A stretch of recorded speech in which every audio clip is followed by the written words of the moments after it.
Olá, eu sou Natasha Guiara, apresentadora, e eu também tô juntinho com você aqui na TV Relacionamento.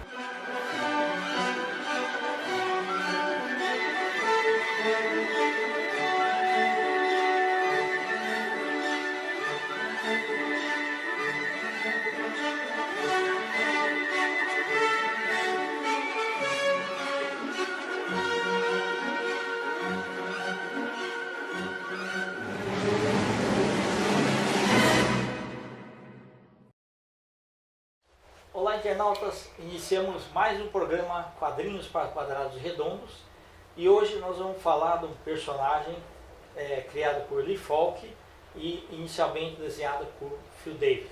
Aqui nós temos aqui um exemplar de banda desenhada e aqui o primeiro número do personagem em revista publicado no Brasil, que é o Mandrake. Mandrake é um mágico que faz um gesto hipnótico e consegue tudo. E hoje nós trouxemos então para ser entrevistado o Mandrake. Mandrake, muito obrigado pela tua presença aqui. Na realidade é o Dead Edison Cespedes, tá? Que é o maior entendido em fantasma aqui no Brasil e um dos maiores fãs do personagem. Dead, muito obrigado pela tua presença aqui. Vamos começar tudo. Perfeito. Falar um pouco de cada coisa. Tá. Dead, para os internautas que ainda não te conhecem, fala um pouquinho aí da sua carreira primeiro, quando você começou, fala do meio artístico, vamos falar sobre um montão de Um coisa. pouco de cada coisa. Um pouco de cada coisa. Bom, eu comecei tudo desde criança, vamos dizer, né? O meu pai e a minha mãe, eles eram do meio artístico. Então o meu pai trazia as revistas, ele lia e eu só olhava. E a minha mãe fazia as fantasias e o meu pai era bailarino, então ele dançava com a minha mãe. Então, desde que eu era pequeno, 6, 7, 8 anos, eu já olhava as revistas, andava com meu pai e com a minha mãe seriam os desfiles de carnaval. Então, isso já faz então 74 anos. O que aconteceu? O fato de eu olhar os gibis que o meu pai trazia, fez com que quando eu entrei na escola, com 7 anos de idade, rapidamente eu consegui me alfabetizar. Porque de tanto ler revista, aí eu comecei a ver que as revistas tinham muito geografia e história, que era o que eu estava estudando. E isso aí me ajudou muito, eu conseguia, num instante, questão de 4 meses, eu já estava alfabetizado. Já sabia tudo, sabia as palavras, o abecedário, sabia tudo. Muito interessante. Ô Ded, e você notou que as histórias também tinham início, meio e fim, além da história e da localização geográfica também, né? Isso. Então, isso aí seria o conflito. Toda a história tem que ter um conflito. No caso, quase sempre é os bandidos, os vilões, alguém que quer conseguir um país. E a história, em geral, a história em quadrinhos, ela tem começo, meio e fim. Uma coisa também que é interessante, que tem pessoa que quase não presta atenção nisso. A pessoa faz e não presta atenção. É que nós, aqui no Brasil, como falamos a língua portuguesa, nós aprendemos a ler e escrever da esquerda para a direita. Também nós lemos da esquerda para a direita. A pessoa faz isso tudo, mas às vezes sem saber que isso aí acontece. Por quê? Porque ela vai na escola e começa a fazer isso, só depois talvez de muito tempo é que a pessoa presta atenção, que se escreve da esquerda para a direita e se lê da esquerda para a direita. É verdade. Como é que o personagem fantasma entrou na sua história, tendo uma série de heróis aí em quadrinhos? Então, é porque o meu pai trazia diversos gibis, na verdade. Então eu lia Flash Gordon, Príncipe Valente, Superman. E o que aconteceu? Eu comecei a prestar atenção que no Fantasma tinha muita geografia, muita história. O Fantasma ele viajava na Terra toda. E isso aí é o que eu estudava na escola. A professora e os professores, eles ensinavam. Cidade tal é capital de lugar tal. País tal. Continente tal, continente tal, continente tal. Isso aí tudo estava nas histórias do Fantasma. Então eu acabei vendo que lá também tinha muito mistério, muita ação, muito romance.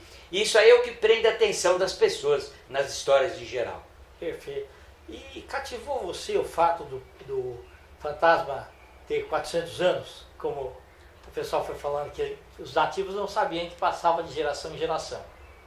como é que foi isso para você? Bom, é que na verdade o fantasma é uma família. Eles começaram em 1537. Então, como é uma família, são muitos fantasmas. A numeração certa seria 21 fantasmas.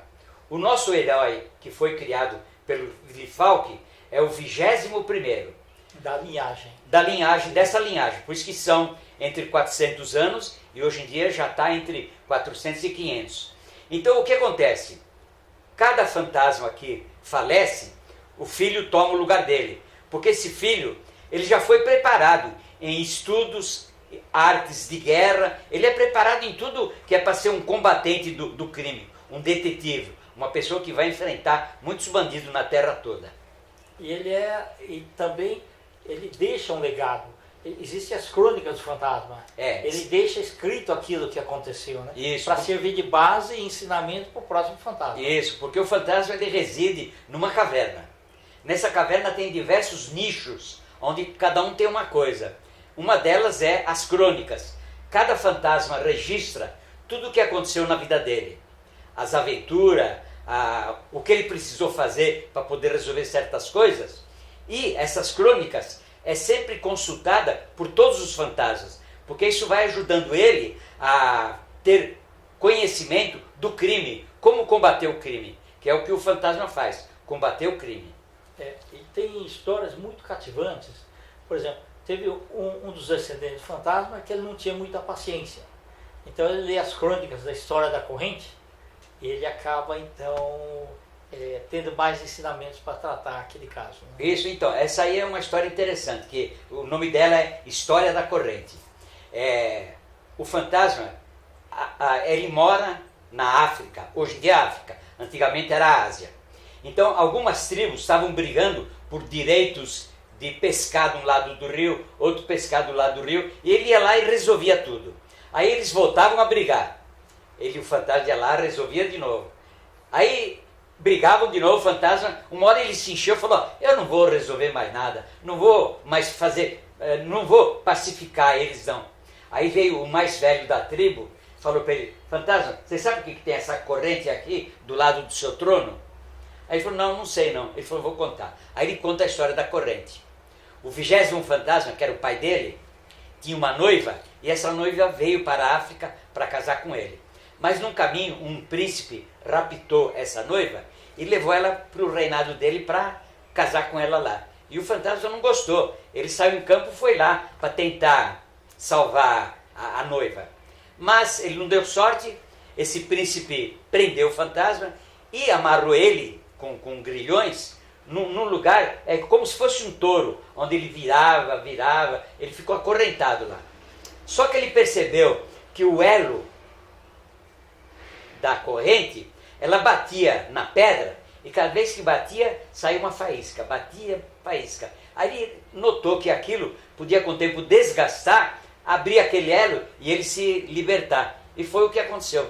Ele se libertou, lutou com o príncipe, entregou o príncipe para o povo, porque ele não era um bom príncipe, salvou a noiva dele e levou a noiva dele para a Caverna da Caveira para casar. E ela é a mãe e ele é o pai do 20º fantasma. Muito interessante. A história então mostra a sabedoria e a paciência que as pessoas devem ter quando lida nesse mundo, porque não é fácil lidar não, tem muita coisa difícil no mundo. Então paciência e sabedoria ajuda muito. Ok. Oded, eu gostei muito, principalmente da história da criação da Patrulha da Selva. Né? Qual história que mais te fascinou assim do fantasma? Bom, essa daí eu gosto também muito porque ela mostra o fantasma tinha que ter um pessoal militar para ajudar, porque ele sozinho não podia percorrer aquela região toda. Então foi criada a Patrulha da Selva com 4, na verdade eles eram 4 piratas. Piratas bem destemidos. Bem destemidos, então teria de ser mais ou menos isso. Criou a Patrulha da Selva e ela funcionou a partir do século XVII, e essa patrulha está até hoje lá, combatendo, cuidando da fronteira e cuidando da paz entre o povo todo.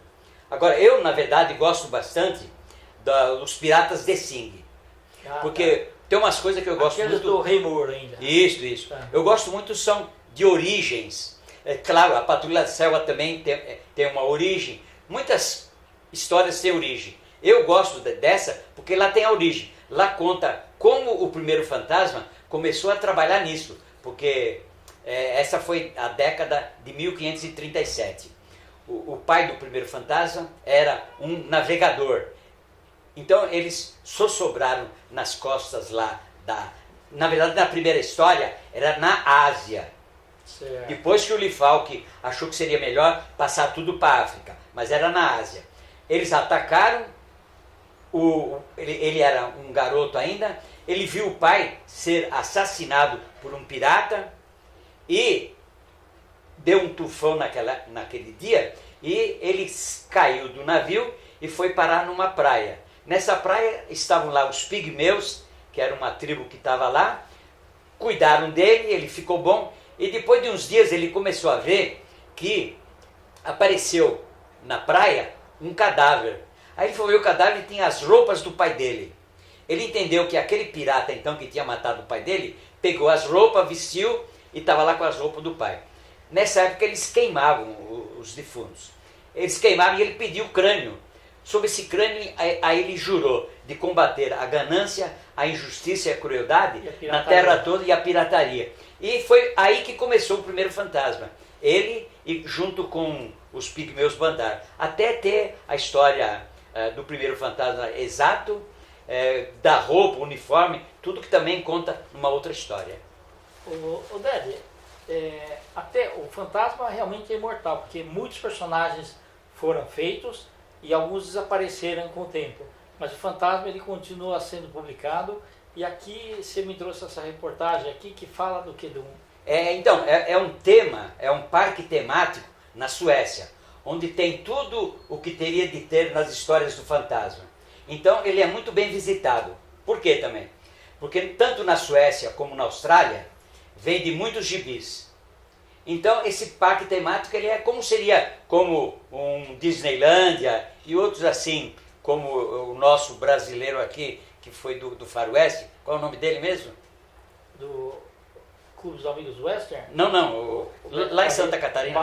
O Beto Carreiro, isso, Beto Carreiro. Beto Carreiro é um tipo assim, é um parque temático. E assim tem na Suécia, porque vende muitas revistas lá também. Certo, entendi. Ô Dede, sim. E com todas essas histórias aí, suas aí, né, acabou saindo um livro seu, que seria uma biografia, né? Esse livro aqui, excelente aqui, né? Fotobiografia, né? Fala um pouquinho sobre ele. Então, você foi guardando tudo, na verdade você foi guardando, foi uma pesquisa intensa. Você foi rememorando todo o teu passado em busca de informações para colocar aqui dentro. Isso, informações e as fotos, né? Porque a minha mãe e meu pai e meus avós, até bisavós eu consegui as fotos deles. Aí eu tive a ideia de fazer uma homenagem à minha mãe quando ela fez 100 anos, fazendo a árvore genealógica e colocando esse material na internet. Então eu peguei uma folha A4, coloquei cada foto de uma diagramação que ficou bonita e mais algum texto e o nome de cada personagem. E com isso eu fui então colocando, a partir do meu bisavô, avó, o que eu sabia deles e o que aconteceu nessas épocas aí. Agora, o livro, na verdade, é um livro-revista, que ele é um livro com muitas fotos e menos texto, poucos textos. Só quando foi preciso colocar muito texto é que eu coloquei. Mas, em regra geral, é um livro de fotografias, onde eu coloquei fotos minhas, as pessoas que eu conheço, com quem eu lidei, a minha família e pessoas famosas também, com quem eu lidei nesses anos todos. Da minha parte já são 74 anos de fotografias. Interessante. E você aqui colocou, fala um pouquinho do capítulo, Dede Edson e sua família de talentos. Esse aí então eu fiz assim, como na minha família são diversas pessoas que são divulgadas em revista, jornal, rádio, televisão, internet, eu fui colocando, vamos começar pelos filhos. Eu tenho um que ele é um tatuador bem divulgado, o nome dele é Polaco. Ele tem estúdio, clínica e até uma fábrica para fabricar material de tatuagem. Ele com a família dele também, já são em diversos. Tem um outro filho, que é o Edson Sorrentino. Esse aí ele escala montanhas. Ele sobe e desce montanhas, salva pessoas, e quando termina a escalada, ele escreve um livro também. Depois um outro que entra é meu neto também, que também é tatuador também. Então eu coloquei esses 3 no livro, que é Família de Talentos. Muito interessante. Ô Ned, queria aproveitar também, você fez um papel no filme aqui do Candeias, né? Inclusive, É do Candeias, isso. É isso daqui. Oswaldo Candeias. Oswaldo Candeias. Como é que foi aí você participar desse filme? Então, foi isso aí porque o Candeias, nós fazíamos uma troca de trabalhos, né? Porque o Candeias, além de cinegrafia, ele fazia tudo no filme dele. Ele escrevia, ele era um cinegrafista, ele cuidava das roupas, da cenografia, das locações, enfim, ele fazia tudo. E ele era um fotógrafo. Então, nós fazíamos troca de trabalhos. Eu usava a minha Kombi para levar ele e a equipe dele nas filmagens e ele fazia minhas fotos. Então eu tenho muita foto que foi feita pelo Candeias. E ele, vira e mexe, me convidava. Então, no caso esse, ele me convidou para ser um vilão num filme dele, que é Manelão, o Caçador de Orelhas. Aí eu fiz esse aí, o filme teve boa divulgação. Em São Paulo passou no Cine Arte Palácio. Ok. E foi muito útil, porque o Candeias era um diretor um pouco diferente dos outros, que eram muito comerciais. Ele era chamado de diretor maldito, fazia filmes assim, marginais. É um estilo diferente, o que deu boa divulgação, né? Maravilha. Então aqui a gente mostra aqui o livro do Dead Edson, que é muito interessante, né?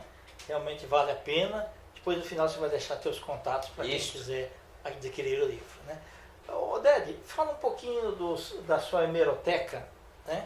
E aí a parte dos filmes antigos. Então, a hemeroteca aconteceu assim, eu já estou há 50 a 60 anos colecionando fotos, textos, cartazes, programas de cinema. Por exemplo, programa de cinema, eu tenho desde 1938 os programas que eles distribuíam no Cinemetro. Então a pessoa, quando ia no cinema assistir o filme, recebia o programa e esse mesmo programa ia para jornal, revista, rádio, televisão, para eles terem uma ideia de como divulgar cada filme. E os posters, eu sempre fui colecionador de posters. Então, como eu viajava, eu visitava cada cinema e pedia para o pessoal do cinema, porque os cartazes são feitos para 5 anos. Então, muito cinema guardava alguns cartazes. E fotos também, que é o que é chamado de still, lobby card e still. Eu passava nesses cinemas e eles acabavam me fornecendo. Eu acabei tendo uma boa quantidade de cartazes também, de todos os tamanhos, né? De filmes nacionais, de nacionais e internacionais, um pouco de cada. Que bom. E tudo isso eu utilizei sempre, né? Bacana. Ô Ded, e nos cosplay aí, como é que você entrou nessa fase? E que ano que foi mais ou menos? Então, cosplay eu entrei pelo seguinte, como eu faço a hemeroteca, que é uma coleção de recortes de jornais, revistas e texto, fiz um blog, a partir daí os eventos começaram a me chamar para participar dos eventos. E eu vi que lá todos usavam fantasia. E eu já usava fantasia, só que eu usava fantasia para carnaval.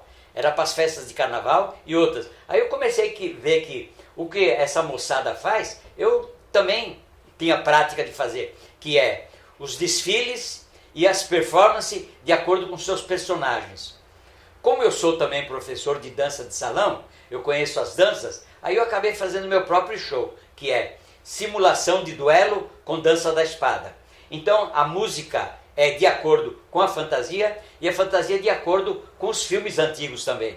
Perfeito. Aí, e com isso eu comecei a participar dos eventos e comecei cada vez mais a conhecer o que é esse evento de cosplay. Legal. E os teus personagens? Bom, eu tenho mais ou menos uns 18 personagens.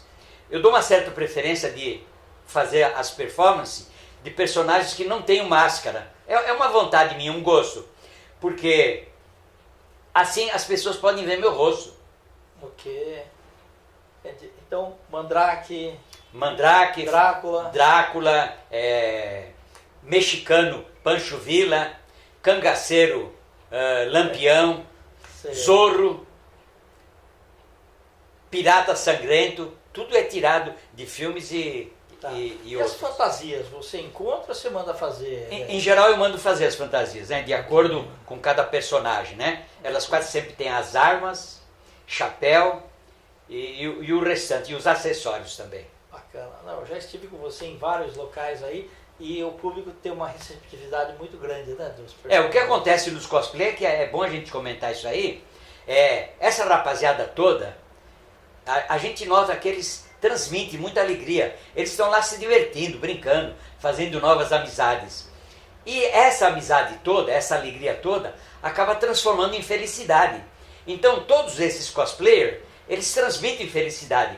A pessoa então passa diversas horas nesses locais, quando está para casa ela está feliz, está pronta para trabalhar no dia seguinte, forte, disposta. Maravilha. Ô Ded, você agora está com 80 anos. 80 anos de idade. Você se sente uma pessoa realizada? Realizada sim, mas com muito ainda a realizar sim, também, né? Exatamente. Né? O que eu tenho sido apontado como pessoa que cria ânimo nas pessoas, porque com essa minha idade, 80 anos, eu vou nesses eventos, eu faço lá as lutas, faço os shows com pessoas de todas as idades. Isso aí acaba gerando ânimo nas pessoas. E eu comento isso aí, quando eu falo nas palestras, gero ânimo nas pessoas, deles saírem de casa, irem em eventos como esse e fazerem alguma coisa. Por exemplo, pessoa que já tem mais idade, estudar a internet, ver o que tem de novo, computador, celular, ter todas essas coisas e fazer e participar desse mundo moderno. Isso aí tem sido muito bem colocado e eu tenho recebido muita correspondência das pessoas falando que realmente eu ajudei muito eles. Não, isso é verdade. Você é um exemplo realmente de bastante energia. A gente, quando vai nos eventos, nós andamos a pé tantos aí, quilômetros e quilômetros. E é muito 2, 3 horas. Exatamente, né? Isso é bacana. Ded, nós estamos nos instantes finais. Você quer deixar teus contatos? É só a pessoa, eu uso mais Facebook. A pessoa colocar Ded Edson Céspede, ela já entra no meu Face, lá na minha página. A partir daí ela pode encontrar no YouTube, Google, em todo lugar eu tenho sempre Ded Edson Céspede. E para comprar o seu livro também ele entra no também Facebook, pode fazer também na página também Tá ótimo. Ded, quer deixar uma mensagem aí para os internautas aí? Quero, uma bonita. Tá. Os sonhos são o elemento lúdico que compõe as ilusões capazes de transformar tais fantasias nos catalisadores para uma vida mais amena e com mais diversão. Esse pode ser a verdadeira essência do cosplay e dos quadrinhos. Muito bom. Internautas, então com os agradecimentos aí ao grande amigo Ded Edson, nós finalizamos mais um programa Quadrinhos para Quadrados Redondos. Um grande abraço e até a próxima.